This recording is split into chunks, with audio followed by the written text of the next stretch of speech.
Reflection for the Sunday in the Octave of Christmas. The Sunday within the Octave of Christmas brings us face to face with something that should shake us awake.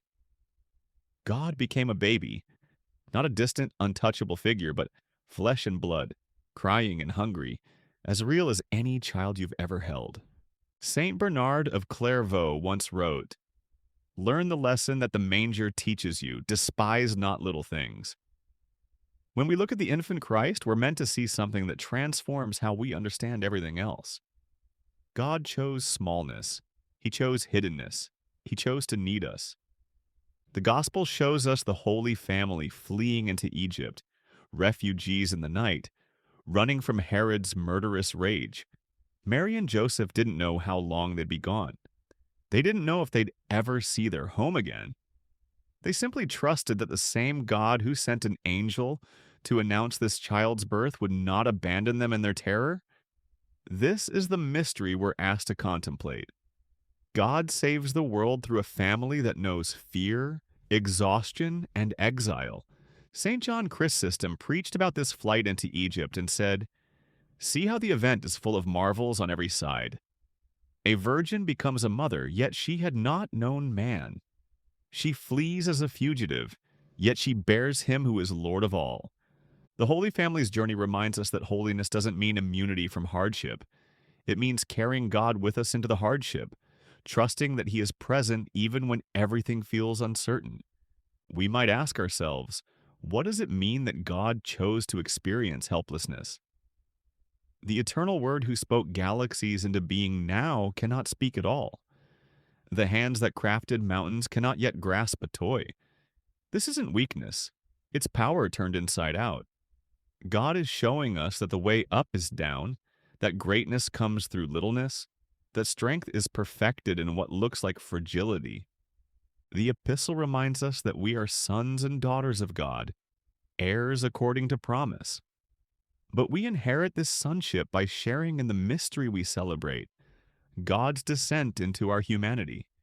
We become children of the Father by following the path of the child who lies in the manger.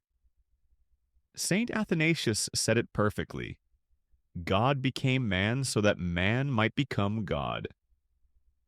Not that we become divine in our own right, but that we're lifted up into the very life of the Trinity through the one who made himself small enough to fit in human arms. This is why the Church places this Sunday right in the heart of Christmas week. We need to linger here. We need to let the shock of the Incarnation sink deeper than our feelings of holiday warmth. The Christmas story isn't just heartwarming, it's world-shattering. Everything changes when God becomes one of us.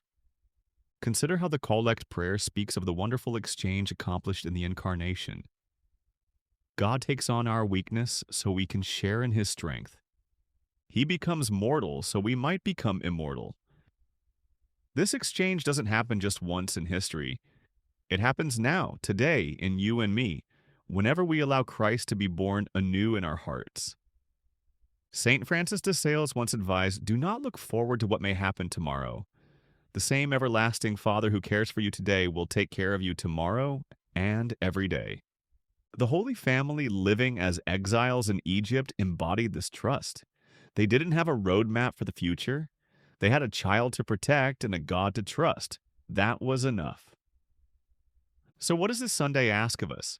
It asks us to recognize Christ in the small, the vulnerable, the overlooked. It asks us to trust even when the path ahead is unclear. It asks us to believe that God's ways are not our ways, that He accomplishes His greatest works through what the world dismisses as insignificant. The child in the manger is still here, still asking to be received, still offering Himself to anyone who will make room.